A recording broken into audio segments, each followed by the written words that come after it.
தினமலர் நேயர்களுக்கு வணக்கம். உரைகள் நிகழ்ச்சிக்கு வரவேற்கிறோம். முன்னாள் முதலமைச்சர் ஓபிஎஸ் அவர்கள் திமுகவில் ஐக்கியமாயிருக்கிறார். அதிமுகவை மீட்டெடுப்பேன், தர்ம யுத்தம் என்று நிறைய விஷயங்களை நடத்தியவர் கடைசியாக ஐக்கியமாகியிருப்பது அறிவாலயத்தில். ஏற்கனவே திமுகவில் நிறைய அதிமுக அமைச்சர்கள் நிரம்பி வழிகிற இந்த நிலையில் இவரும் அங்கு போய் சேர்ந்திருப்பது திமுகவை இன்னொரு அதிமுகவாக மாற்றியிருக்கிறதா?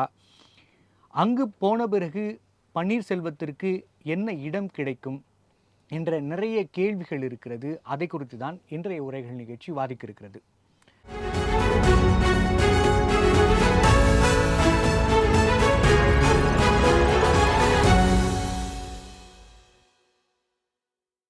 ஆளும் கட்சியில் பன்னீர்செல்வம் உட்கார இடம் கிடைத்ததா? அதிமுக 2 ஆனதா திமுக என்பது குறித்து விவாதிக்க நம்மோடு இணைந்திருக்கும் விருந்தினர்கள் பத்திரிகையாளர் திரு பாக்கி அவர்கள், வணக்கம் சார், மற்றும் அரசியல் விமர்சகர் திரு ஜெகதீஸ்வரன் அவர்கள், வணக்கம் சார். சார் ஜெகதீஸ்வரன் சார், ஏற்கனவே நம்ம இது குறித்து பேசியிருந்தோம். நீங்கள் ஒரு விரிவான பார்வையை வைத்திருந்தீங்க.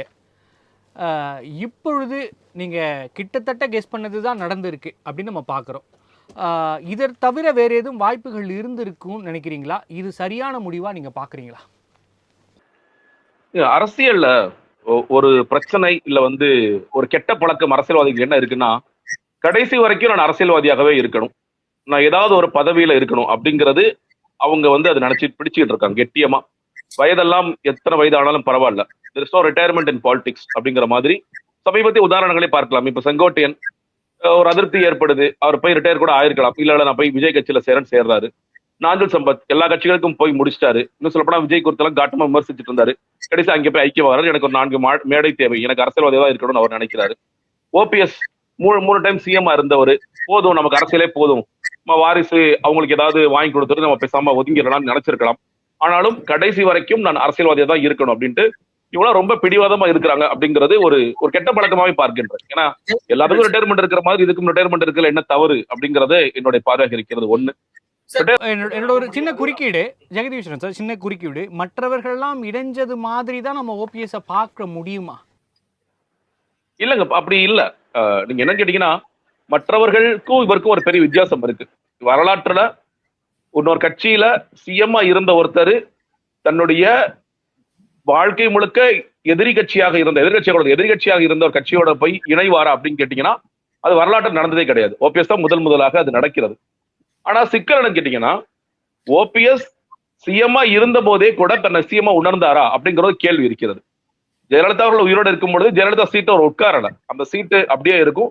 அது பக்கத்துல இன்னொரு சேர் போட்டு தான் உட்கார்ந்ததான் நமக்கு எல்லாருக்கும் தெரியும். அவர் அந்த நாற்காலியில உட்காரக்கூடாது, அது ஒரு விசுவாசம்னு சொல்லலாம், என்ன வேணாலும் சொல்லலாம், பட் அப்படிதான் இருந்தார் அப்படிங்கிற பார்க்கிறோம். மேற்குறிப்பா ஜெயலலிதா அவர்களே சொன்ன மாதிரி வரலாற்றுல தான் கொடுத்துட்டு போன பொறுப்பா இல்ல பதவிய மறுபடியும் கொடுத்தவர் நீங்க ராஜா காலத்துல இருந்து அரசர் காலத்துல இருந்து பார்க்கும் பொழுது ஓபிஎஸ் மட்டும்தான் அப்படின்னு அந்த புகழுக்கும் ஒரு சொந்தக்காரர் தான். அதனால முதல்ல அவர் அடிப்படையில தன்னை ஒரு சிஎம்மா உணர்ந்தாரான்னு கேட்டீங்கன்னா உணரல அப்படிங்கிறதா இது காமிக்குது. ஏன்னா இப்போ எடப்பாடி பழனிசாமி மேல வைக்கிற குற்றச்சாட்டு கூட அதுதான். நீங்க சிஎம் அப்படிங்கும் போது அவர் வேற ஒரு இடத்துக்கு போயிட்டாரு, நான் வேற ஒரு இடத்துக்கு போயிட்டேன், இனிமேல் நீங்க கொடுத்த பதவியெல்லாம் கேட்க கூடாது, நான் எப்படி இதை வாங்கினேன் அப்படிங்கறதுலாம் முக்கியம் இல்ல, நான் உங்களை வெளியே அனுப்புவேன் அப்படிங்கிறது அவர் ஒரு இடத்துக்கு போயிட்டார் அப்படிங்கறதையும் சேர்த்து பார்க்க வேண்டியதா இருக்கிறது. அப்போ ஓபிஎஸ் அவர்கள் ஒரு சிஎம் முன்னாள் முதலமைச்சரா இருந்துகிட்டு இந்த கட்சியில போய் திமுக போய் இணைகிறார் அப்படிங்கிறது ரொம்ப சாதாரண விஷயமான்னு கேட்டீங்கன்னா நிச்சயமாக சாதாரண விஷயம் இல்லை. ஆனா நீங்க முதல்ல கேட்ட மாதிரி, முதல்ல பேசுற மாதிரி அவருக்கான ஆப்ஷன்ஸ் என்னவா இருந்துச்சு, அதுதான் சிக்கல். ஆப்ஷன்ஸ் எதுவுமே இல்ல. அவர் முதல்ல சொல்லப்போனா ரொம்ப காலமாகவே இந்த உரிமை மீட்புங்கிறத போராடிட்டே இருக்காரு. வெவ்வேறு விஷயங்கள் பண்ணி பாக்குறாரு, மறைமுகமாக பேசி பார்க்கிறாரு, நேரடியாக பேசி பார்க்கிறாரு. எனக்கு எந்த கண்டிஷன்ஸும் கிடையாது, நான் வர ரெடியா இருக்கேன்னு சொல்றாரு. என்டிஏ மூலியமா, அதாவது பாஜக மூலியமா இது நடக்குமாங்கிறதுக்காக அமித்ஷா அவர்களோ மோடி அவர்களை பார்க்கறதுக்கு தவம் கிடைக்கிறேன்னு சொல்லி கடிதம் எழுதுறாரு. மோடி அவர்கள் வரும்பொழுது ரோஜா பூவை கொடுத்துட முடியாதுன்னு ஏங்குறாரு. எல்லா கதவுகளும் அடைக்கப்படுகின்றன. அந்த அடைக்கப்பட்ட பொழுதுதான் அவர் என்ன பண்றாருன்னா, எதிர்பாராத விதம் சொல்லி சொன்னார். எதிர்பாராதெல்லாம் கிடையாது. there is nothing called coincidence in politics. அவர் போய் சிஎம் வாக்கிங் வரும்போது போய் பாக்குறாரு. முதல் நாள் காலைல பாக்குறாரு, சாயந்தரம் வீட்டுல போய் பாக்குறாரு, அடுத்த நாள் காலைல பாக்குறாரு. கிட்டத்தட்ட அவர் அப்போதே ஐக்கியம் ஆயிடுவாரு, இவரை போய் சேர வேண்டிய இடம் இதுதான், இல்ல சேரப்போற இடம் இதுதான் அப்படின்னு ஒரு யூகிக்கும் பொழுது டக்குன்னு ஒரு பிரேக் ஆகுது. எங்க பிரேக் ஆகுதுன்னா, குருமூர்த்தி போன்றவர்கள் என்ன சொல்றாங்க, இல்ல வெயிட் பண்ணுங்க, உங்களுக்கு ஏதாவது நாங்க வாங்கி தரேன், என்டிஏக்குள்ள மறுபடியும் உங்களுக்கு இணைக்கிறதுக்கான வேலைகளை பார்க்கிறேன்னு சொல்றாங்க. கடைசி வரைக்குமே வந்து குருமூர்த்தி அவர் விசுவாசியா அப்படி நினைச்சு என்ன பண்ணிருக்காரு, ஒரு பாஜக ஒரு சின்ன மாநிலத்துக்கு ஒரு ஆளுநராவது போடலாமா அப்படி சில பேச்சுவார்த்தை நடந்த மாதிரி சொல்றாங்க. சோ கடுமையான முயற்சிகள் நடந்திருக்கு. ஆனா கடைசி வரைக்கும் எதற்குமே ஆப்ஷன் இல்ல. நீ அதிமுகக்குள்ள ஒரு தனி என்டைட்டியா இப்ப வந்து தினகரன் எப்படி எடப்பாடி ஏத்துக்கிட்டாருன்னா, நீங்க தனி கட்சியா போயிட்டீங்க, இனிமேல் நீங்க ரெட்டலை கிளைம் பண்ண போறது இல்ல, அதனால எனக்கு பிரச்சனை இல்லை, நீங்க குக்கர் சின்னத்துல போட்டிடுங்க, எனக்கு பிரச்சனை இல்லை அப்படிங்கறதுனால எடுத்துக்கிறார். ஓபிஎஸ்க்கு அந்த ஆப்ஷன் கூட இல்ல. உரிமைப்பு கழகத்தை உரிமைப்பு கட்சியான்னு மாத்தினா கூட நீ தனி கட்சியாக இருந்தால் கூட நான் ஏற்றுக்கொள்ள மாட்டேன், எடுத்துக்கொள்ள மாட்டேன் அப்படிங்கிற இடத்துக்கு எடப்பாடி நகர்ந்த பின்னாடி அவருக்கான ஆப்ஷன்ஸ் எதுவுமே கிடையாது. ஆனா ஜெகதீஸ்வரன் சார் ஜெகதீஸ்வரன் சார் ஆனா வழி இல்லாமல் போய் திமுக ஐக்கியமாறத நான் பார்க்கிறேன். இல்ல ஆனா அங்க முக்கியமா பார்க்க வேண்டியது குன்னம் ராமச்சந்திரன் அவர்கள் எடுத்த முடிவு என்பது ரொம்ப முக்கியமான முடிவா நம்ம பார்க்கப்படுகிறது. அதுவும் அவர் எப்படி பேசினாரு, ஆத்மார்த்தமாக மனதிலிருந்து எப்படி பேசினார் தான் இது சாதாரண தொண்டர்களின் மனநிலை. அவர் அடைந்த லாபத்தை, ஓபிஎஸ் அடைந்த லாபத்தை விட மிக குறைவான அங்கீகாரமும் லாபமும் அடைந்தவர் அவர். ஆனாலும் அவரோட அந்த போட்டோ எடுக்கணுங்கிறதுக்காக எப்படி உடஞ்சி அழுதாருங்கிறத நம்ம பார்க்குறோம். அந்த விசுவாசம் கூட இல்லையா ஓபிஎஸ்க்கு அப்படிங்கிற கேள்வி அதிமுக தொண்டர்கள் மனதில் வந்திருக்கும் இல்லையா? அது ஓபிஎஸ்க்கு உறுத்தி இருக்காதா?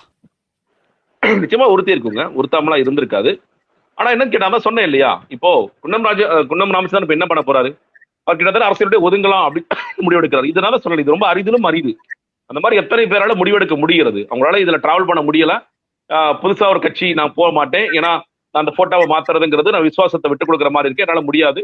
என்னோட மனைவி சொல்றாங்க, என்னோட குழந்தை சொல்றாங்க, என்னோட அம்மா கேட்கறாங்க, இவ்வளவு கேள்வி கேட்கும் பொழுது அப்ப ஊர்ல இருக்கிறவங்க எப்படி பார்ப்பாங்க அப்படின்னு ஒரு பார்வை அவருக்கு வருகிறது. ஓபிஎஸ் அவர்களை பொறுத்த வரைக்கும் அந்த கேள்வி எல்லாம் நிச்சயமாக இருந்திருக்கும். நம்ம வந்து விசுவாசியாவே அறியப்பட்ட ஒரு நபர், நம்ம விசுவாசத்தை மாத்துறது சரியான ஒரு கேள்வி நிச்சயமாக எழுந்திருக்கும். அவருக்கு மட்டுமல்ல, நீங்க வந்து போன மனோஜ் பாண்டியனுக்கோ அன்வர் ராஜாவுக்கோ எல்லாருக்குமே எழுந்திருக்கும். இல்ல பின்னோக்கி நகர்ந்து கேள்வி கேட்க வேண்டியிருக்கு இல்லையா? அவருக்கு இருந்தது நிஜமாகவே விசுவாசம் தானா அப்படிங்கிற கேள்வியே வந்துருமே சார் வரலாற்றுல.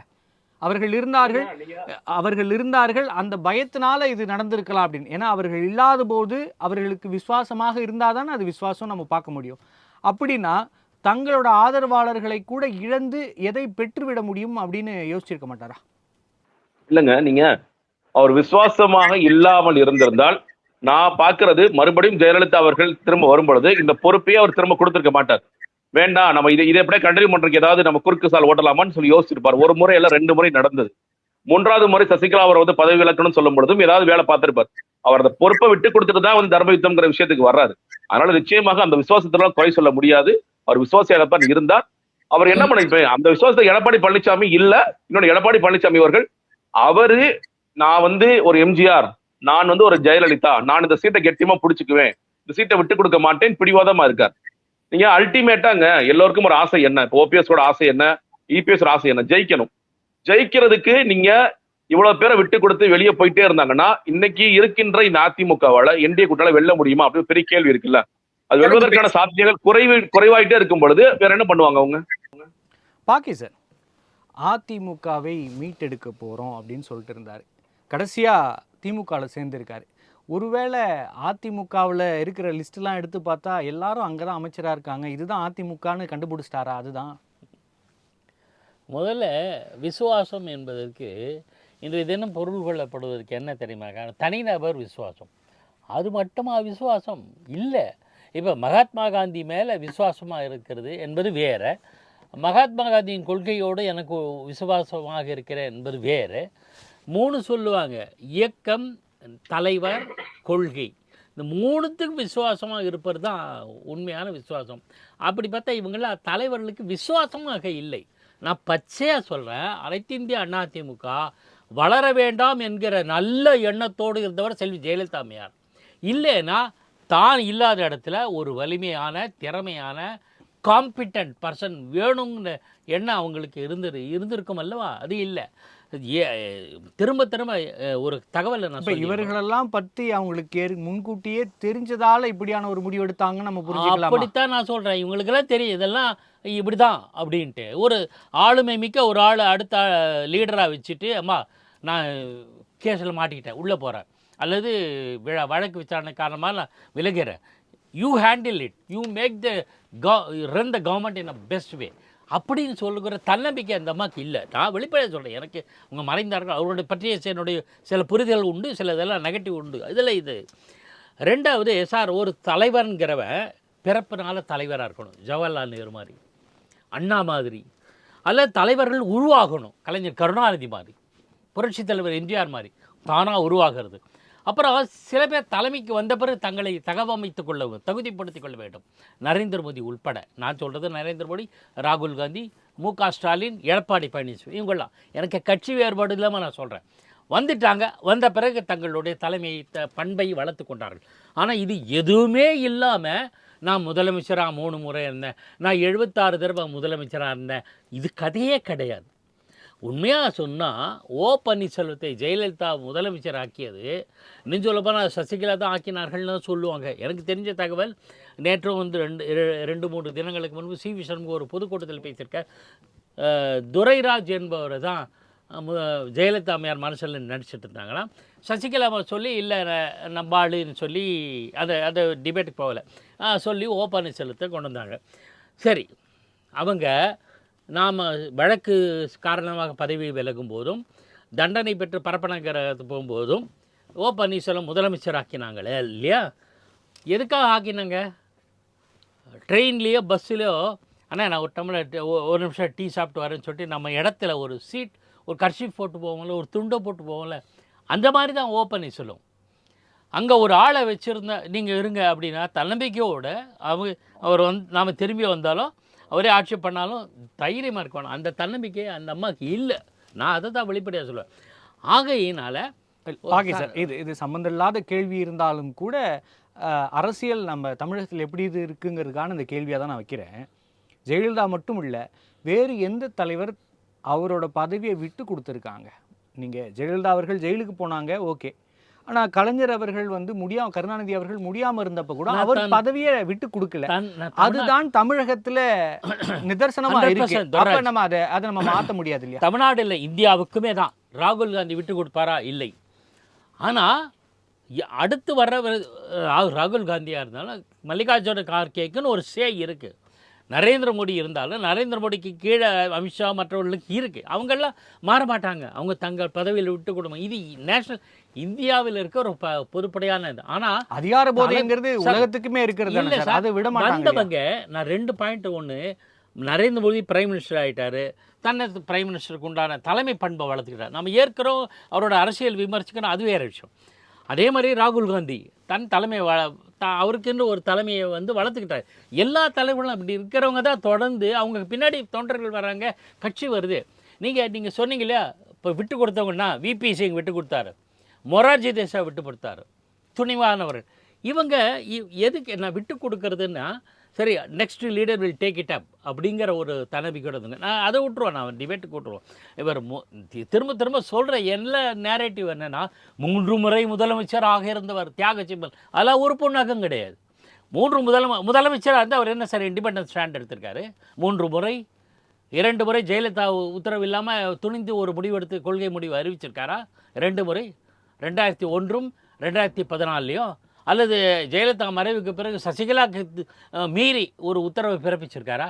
இதே விஷயம் நான் எல்லாருக்கும் சொல்லுவேன். மல்லிகார்ஜுன கார்கே ராகுலை மீறி செய்வாரா அப்படின்லாம் இருக்கேன். நான் இல்லைன்னு சொல்லலை. நான் அந்த சாபக்கேடு இந்தியாவில் இருக்கேன் சார். கலைஞர் கருணாநிதி இருந்தாலும் அண்ணா மறைவுக்கு பிறகு கலைஞர் கருணாநிதி தலைமையேற்றார். தன் நிச்சயாக முடிவெடுக்கிற திறமை வளர்ந்து அவர் அடுத்த வாரிசான ஸ்டாலினை வளர்த்துருக்காரு. ஸ்டாலினும் தன்னுடைய ஆளுமை திறனை வளர்த்து கொண்டிருக்கார். எடப்பாடி பழனிசாமி எப்படி அதிமுகவில் இது ஒரு மாற்றம் ஏற்பட்டதுன்னு தெரியல. யாராலும் வளர்க்கப்படாத எடப்பாடி பழனிசாமி தானே வளர்ந்து ஒரு பொசிஷன் வந்துட்டார். அவர் நாளைக்கு சிஎம் ஆவாரா இல்லையான்னு அது தெரியாது. ஆனால் அவரை விட சீனியரான செங்கோட்டையன் போன்றவர்கள்லாம் இன்னும் தங்களுடைய ஆளுமையை எங்கே வளர்த்துருக்காங்க. இதுதான் பிரச்சனை. ஆளுமையில் வழக்கு இண்டிபெண்டாக திங்க் பண்ண பேசுங்க, இண்டிபெண்டாக திங்க். இன்றைக்கு வரையில் பன்னீர்செல்வம் ஒரு சாதனை சொல்லுங்கள். இல்லை, கதவை தட்டுறாரு, நான் காலில் விழுறேன், மன்னிப்பு கேட்டுக்கிறேன், தவறு ஏதாவது பண்ண அப்படின்ற பிரயோஜனம் இல்லை. கட்சியத்திலிருந்து தூக்கி எறியப்பட்டவர் புரட்சித் தலைவர் எம்ஜிஆர். தான் ஒரு மாஸ் லீடர்னு நிரூபித்தார். கருணாநிதி அவர்கள் 10 ஆண்டுகள் முதலமைச்சராக பதவிக்கு வராமல் பார்த்து கொண்டவர். ஸோ நீங்கள் அந்த மாதிரி டெவலப் பண்ணிக்கிட்டீங்களா பண்ணலாம். அது பண்ணாமல் நீங்கள் இங்கே இருந்தால் நாளைக்கு தாவேக்காவுக்கு போங்க, இன்னொரு நான் ஒரு கட்சியை இறங்கி அங்கே வந்து சேர்ந்தாலும் ஒன்று தான். அதனால ஒன்றும் ஜெகதீஸ்வரன் சார் ஒரு முக்கியமான விஷயத்த சொல்றாரு. அவருக்கு எல்லா கதவுகளும் மூடப்பட்ட பிறகு அவருக்கு இருக்கிற ஒரே வாய்ப்பு அதுதான். ஏன் மூடினாங்க? நான் தவிர்க்கப்படாத தலைவர் என்கிற ஒரு எண்ணம் வேற வேண்டுமா? அதை வளர்த்து கொள்ள வேண்டுமா? சரி, எல்லா கதவுகளும் மூடட்டுமே சார். பிஜேபி எப்படி சார் இன்னைக்கு பெரிய கட்சியாக வந்து தெரியுங்களா? 1980 ஜனதா கட்சியில் இது தூக்கி வீசி எறியப்பட்டது. இந்த வரலாறு ஜெகதீசன் கூட தெரியும், உங்களுக்கு தெரியும்.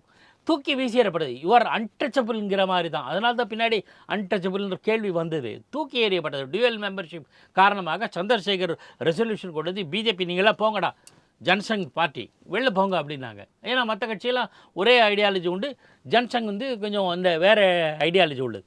தூக்கி எறியப்பட்டது. ஆனால் தன்னை வளர்த்து கொண்டது. நீங்கள் கதவுகளில் மூடினாலும் வளர்த்து கொள்ளுகிற திறமை உங்களுக்கு இருந்தால் அரசியலில் நீங்கள் இருப்பதுக்கு லாயக்கு, இல்லைன்னா ரிட்டையர் ஆகி போகிறது. Thank you sir. Sir Jagadeeswaran sir, இப்போ திமுகக்குள்ள ஒரு அதிமுக விங்கு இருக்குது அப்படிங்கிற அளவுக்கு தானே சார் திமுகவே இருக்குது. இப்போ பன்னீர்செல்வம் அவர்கள் போயிருக்காரு, அவருக்கு அங்கே என்ன சீட்டு கிடைக்கும்? அவருக்கான மரியாதை எங்கே கிடைக்குமா? அதுக்கு முன்னாடி இந்த திறமையை வளர்த்துக்கணும் அப்படிங்கிறதுல இவ பிரச்சனை என்னன்னு கேட்டீங்கன்னா, இந்த அரசியல்ல திறமை என்பது என்னங்கிறதே ஒரு கேள்வியா இருக்கு.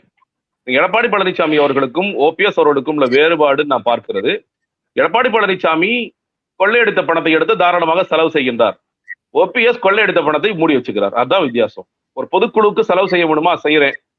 கூவத்தூர்ல கூட்டம் போட்டு கூவத்தூர்ல இருக்கிற எம்எல்ஏவா இருக்கிறவங்களுக்கு எல்லாம் 4 கோடி 8 கோடி கொடுக்கணுமா? நான் கொடுக்குறேன். அன்னைக்கு ஏன் செங்கோட்டையன் முதல்வர் ஆகல? ஏன் எடப்பாடி பழனிசாமி ஆனாரு?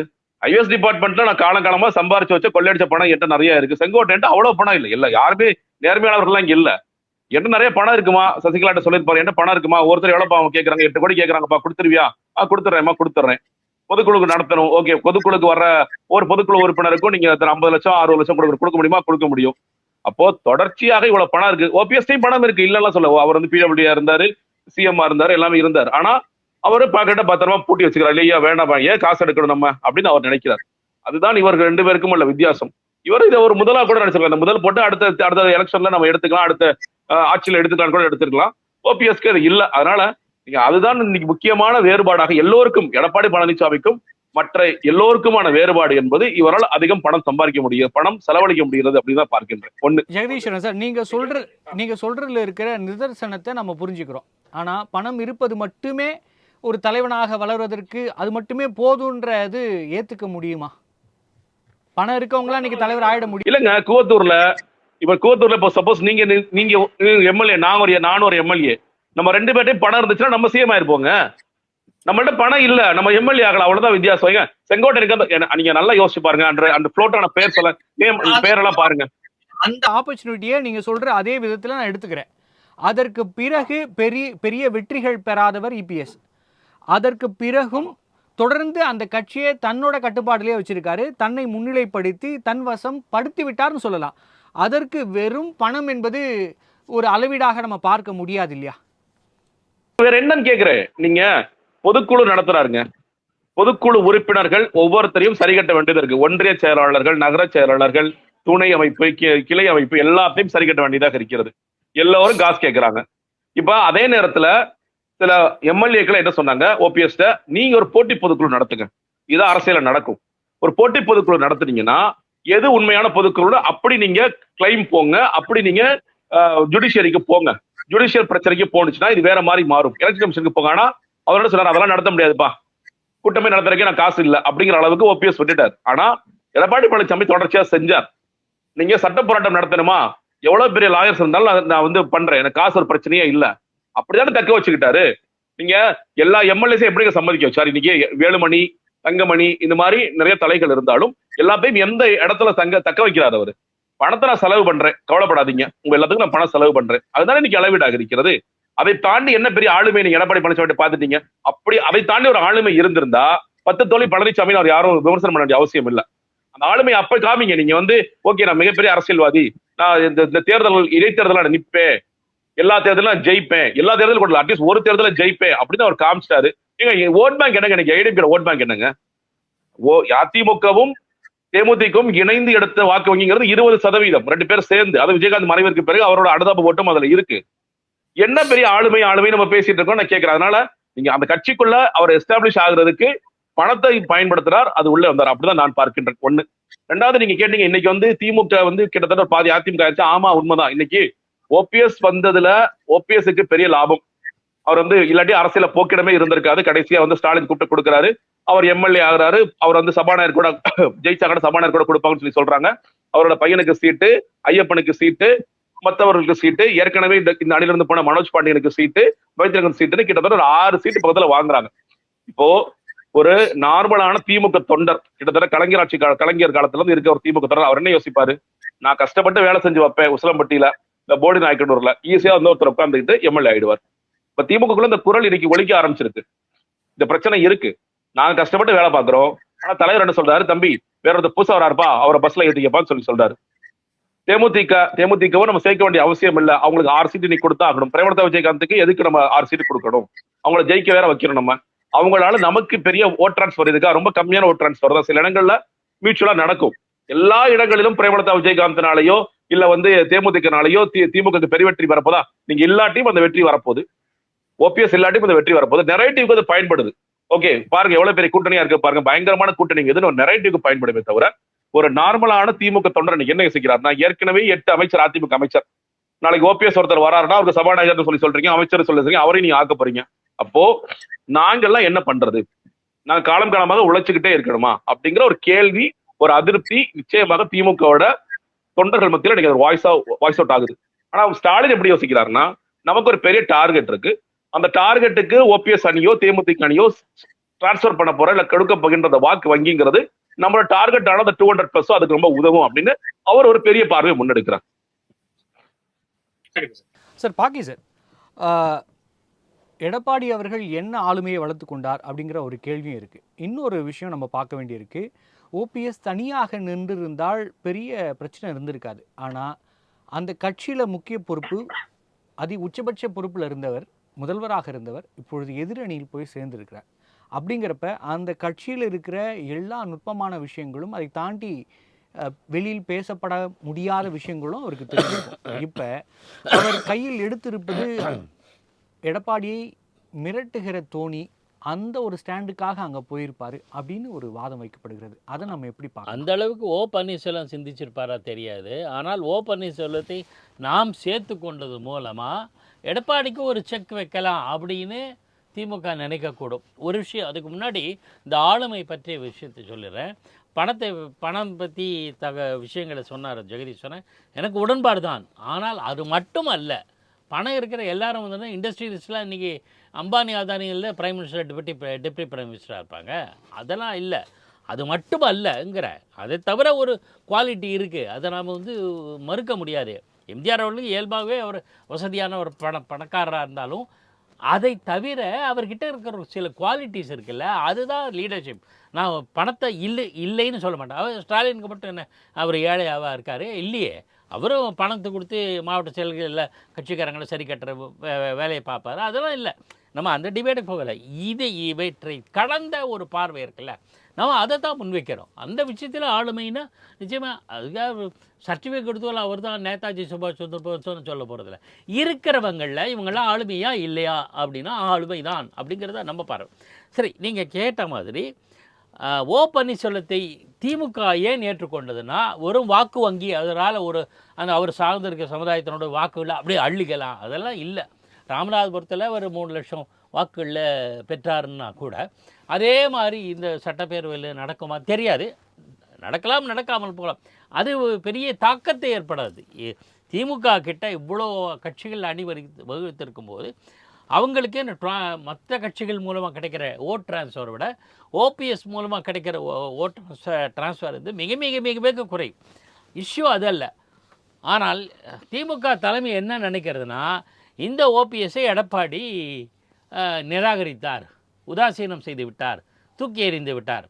இப்போ இந்த எடப்பாடிக்கு இந்த ஓபிஎஸ் வச்சு நம்ம வந்து கவுண்டர் பண்ணுவோம். நம்மால் இல்லை, Edappadi is not my equal, எனக்கு இணையான வரல. உங்ககிட்ட நீ தூக்கி எறிஞ்ச ஒரு பொம்மையை வச்சுக்கிட்டு நான் உங்களை அழவிடுறேன் பாரு. இது சினிமா கதைகள்லாம் நடக்கும் பார்த்தீங்களா, அந்த மாதிரி. இப்போ ஓ பன்னீர்செல்வத்தை பரவலாக பேசப்படுது. நாளைக்கு தினம் திமுக ஆட்சி வந்தால் சூழல் மாறுகிற பட்சத்தில் ஓ பன்னீர்செல்வத்தை சபாநாயகர் ஆக்குவாங்க, இதெல்லாம் பேசப்படுகிறது. ஓ பன்னீர்செல்வத்தை சபாநாயகராக்கினால் எடப்பாடி பழனிசாமி எம்எல்ஏவோ எதிர்க்கட்சி தலைவராக வந்தால் எழுந்து நின்று வணக்கம் சொல்லணும். நான் அப்போ எடப்பாடியை அதாவது ஒரு ஹியூமிலேட் பண்ணுற ஒரு டாக்டிக்ஸை ஸ்டாலின் கையாளுகிறார். எனக்கு ஒரு சந்தேகம், அப்போது கூட ஓபிஎஸ் நம்ம ஸ்பீக்கர் என்கிற கெத்து அவர் காட்டுவாரான்னு சந்தேகம்தான். அப்பாவு காட்டுகிற அளவுக்கு ஸ்பீக்கர் வானளவிய அதிகாரம் படைத்தவர்னு பிஎஸ் பாண்டியன் ஒரு எழுத்த சொன்னார் இல்லையா, எம்ஜிஆரை விடவும் மேலே அவர் செயல்பட்டார். புரட்சித் தலைவர் எம்ஜிஆர் வந்து எவ்வளோ ஆற்றல் மிக்க தலைவர், சக்தி வாய்ந்த தலைவர்.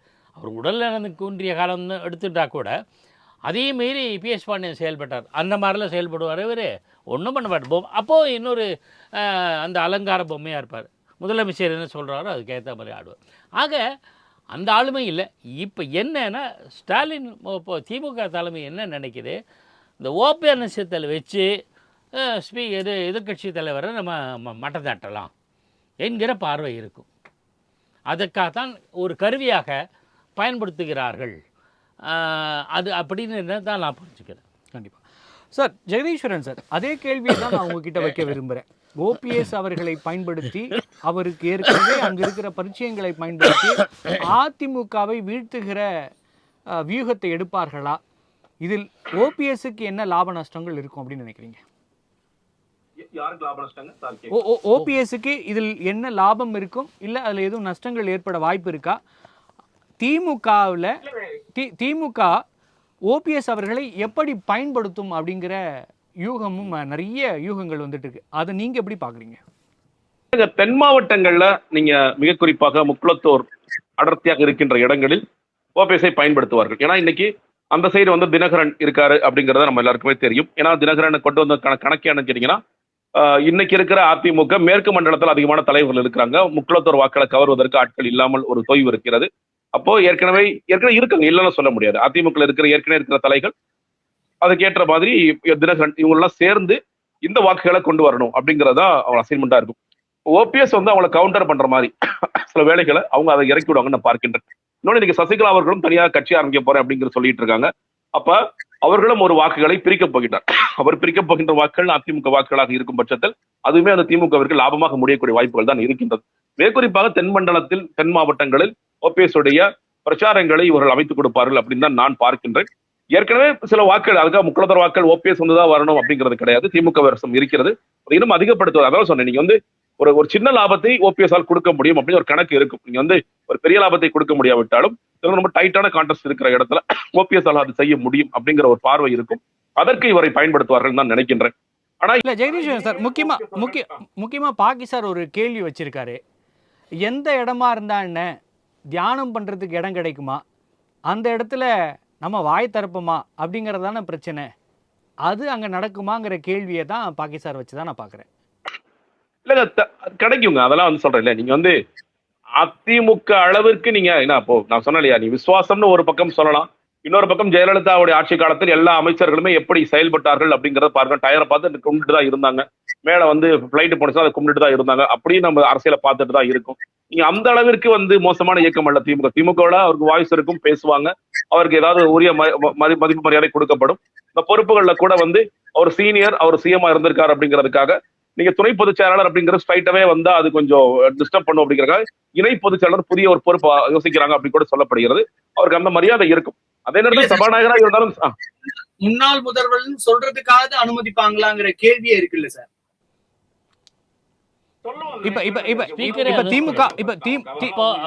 ஜெகதீஸ்வரன் சார், திமுக வென்றுட்டாங்கன்னா இல்ல போட்டியாக இல்லைன்னா கூட வெற்றி பெற்றார்கள்னா முதல்வர் ஸ்டாலின் சொல்ல போறாங்க. ஒருவேளை திமுக வெற்றி பெறவில்லை என்றால் 2 பேர் இருக்கிற இடத்துல முன்னாள் முதல்வர் ஓபிஎஸ் அவர்கள்னு அப்படின்னு சொல்லுவாங்களா? அதற்கு வேற யாரும் சொல்வதற்கு அனுமதிப்பாங்களா அப்படிங்கிற கேள்வி இருக்குல்ல. இத்தனை வருஷமா நம்ம சம்பாதிச்சு வச்சது, நம்மளோட சாதனைன்னு பேசுற அந்த அடையாளமாவது மிச்சம் இருக்குன்னு நினைக்கிறீங்களா? இருக்கலாங்க, நடக்கும் தான் நினைக்கிறேன். அதனால பெரிய இஷ்யூ எல்லாம் ஒண்ணும் கிடையாது. இன்னும் சொல்ல போனா முதல்ல வந்து முன்னாள் முதல்வர்னு முதல்ல ஓபிஎஸ் உணர்றாரா ஒரு கேள்வி இருக்கு. நான் சொன்னேன் இல்லையா, முதல்வரா இருக்கும் போதே அவர் முதல்வரா உணரல. இது அவர் வந்து அது உணர்றாருங்கிறது தெரியல. பட் இதெல்லாம் ஒரு பெரிய சங்கடம் எல்லாம் இருக்காதுங்க. நீங்க அந்த திமுக இன்னும் சொல்ல போனா நீங்க தோற்று போயிடுச்சு அப்படின்னா இவர் முன்னாள் முதல்வர்னு விழிக்கிறதுல என்ன சிக்கல்லாம் இருக்குமா? அந்த சிக்கல்லாம் ஒண்ணுமே கிடையாது.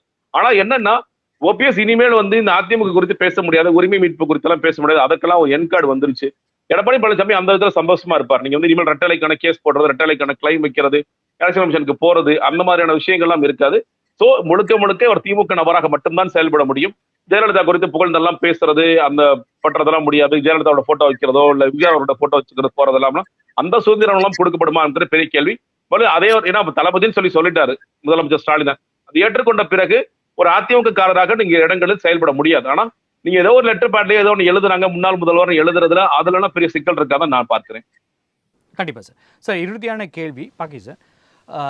இபிஎஸ் ஓபிஎஸ் அவர்களோட திமுக இணைவுக்கு பிறகு அவர் எப்படி ஃபீல் பண்ணுவார்? இது ஒரு ரொம்ப காலம் இருந்த பிரச்சனை சுமூகமா தான் ஆசைப்பட்டது போலே முடிந்தது அப்படின்னு நிம்மதி அடைவாரா, அல்லது தன்னிடம் இருந்த ஒரு வாள் அங்கு சென்று இருக்கிறது, அதன் மூலமாக நமக்கு ஏதேனும் அச்சுறுத்தல் இருக்கும்னு யோசிப்பாரா? இல்லை, இந்த 4 வருஷம் அதாவது ஓ பன்னீர்செல்வத்தை கட்சியிலிருந்து நீக்கியதுலேருந்து எடுத்துக்கிட்டிங்கன்னா, எடப்பாடி பழனிசாமிக்கு 3 வகையான குடைச்சல் இருந்தது. ஒரு குடைச்சல் வந்து சசிகலா, அவங்க என்னமோ அனைத்து இந்திய அண்ணா திமுக பொதுச் செயலாளர்னு நேற்று வரை சொல்லிட்டு இருந்தாங்க. இன்னொன்று, நான் தான் அண்ணா திமுக அப்படின்னு அவருக்கு வழக்கில் ஏறி நீதிமன்றங்களில் ஏறி வந்தார் ஓ பன்னீர்செல்வம். 3வது டிடிவி தினகரன்.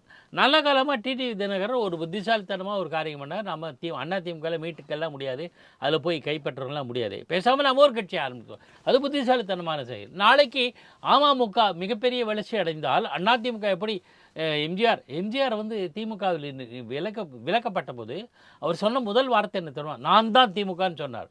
ஆனால் அதை அப்படி சொன்னதோடு நிறுத்திட்டு இவரே ஒரு கட்சியை தொடங்கினார், அண்ணா பெயரிலான திமுக என்று தொடங்கி எஸ்டாப்ளிஷ் பண்ணி மிகப்பெரிய இயக்கமாக வளர்த்துட்டார். அது மாதிரி இல்லை, அது மாதிரி இல்லாட்டா கூட அமமுகன்னு ஒரு தனி என்டிட்டி ஒரு அவுட்ஃபிட் வந்துடுச்சு. அதனால தான் நெருடலே இல்லை அதிமுகவுக்கும் அமமுகவுக்கும் கூட்டணியில் சேர்றதில்ல. எப்படின்னு இது ஒரு சின்ன கம்பேரிசன். அப்படின்னா 93ல் திமுகவில் திடீர்னு இப்போ மாவட்ட செயலர்களாக கூட்டி நான் தான் கட்சியினோட பொதுச் செயலாளர் வைகோ அனௌன்ஸ் பண்ணார். பெரிய அதிர்ச்சி. கலைஞர் கருணாநிதி கிட்டத்தட்ட ஆடி போயிட்டார். உறுதியின் சிகரமாக இருந்த கலைஞர் கருணாநிதிக்கு ஆட்டம் காண்டு தன்னுடைய பொதுக்குழு கூட்டத்தெல்லாம் வீடியோ எடுத்தெல்லாம் பத்திரிகையாளர்கள் விநியோகித்தார். அந்த அளவுக்கு அவர் டென்ஷன் ஆகிறா. ஆனால் கோர்ட்டுக்கு தேர்தல் ஆணையம், அப்போ டிஎன் சேஷன் தான் தலைமை தேர்தல் ஆணையம், எல்லாத்தையும் பார்த்துட்டு இவர் பக்கம் வைகோ பக்கம் யாரும் கிடையாது, கலைஞர் கருணாநிதி கிட்ட தான் இருக்காங்கன்ட்டு அவரையே இதுதான் திமுகன்னு சொன்னதுனால தான் மறுமலர்ச்சி திமுகன்னு அவர் தொடங்கினார். அதே மறுமலர்ச்சி திமுகவோட கூட்டணி சேர்ந்து இன்னைக்கு வரையில் இருக்குது. அதே மாதிரி அமமுக தனி கட்சியாக போனதுனால அதிமுக கூட்டணி இருக்குது ஆச்சு. அதனால் ஒரு இது போச்சு, ஹெட்டேக் போச்சு. 2வது ஹெட்டேக் சசிகலா அம்மையார் முந்தா நாள் வரையில் அதிமுக போச்சு என்று சொன்னால் தனி கட்சி கொடி அறிவித்தாங்க, விரைவில் தனி கட்சி பேரும் அறிவிக்கிறாங்க. ஸோ 2வது இது முடிஞ்சு போச்சு. 3வது ஓ பன்னீர்செல்வம் அவர் போய் அங்கே சரணாகதி அடைஞ்சிட்டார். ஸோ இந்த 4 ஆண்டுகள், கிட்டத்தட்ட 4 ஆண்டுகள் நான் ஏன் சொல்ல வரேன்னா, சசிகலா டிடிவி உள்பட பின்னாடி ஓபிஎஸ் இவ்வளோ காலம் இருந்த அவருக்கு தலைவலி, எடப்பாடியோடைய தலைவலி நீங்கி விட்டது. நன்றி சார். நம்முடைய விவாதத்தில் கலந்து கொண்டு பல்வேறு கருத்துக்களை நம்மோடு பகிர்ந்து கொண்டமைக்கு நன்றி. மற்றும் ஒரு நிகழ்ச்சியில் சந்திக்கலாம்.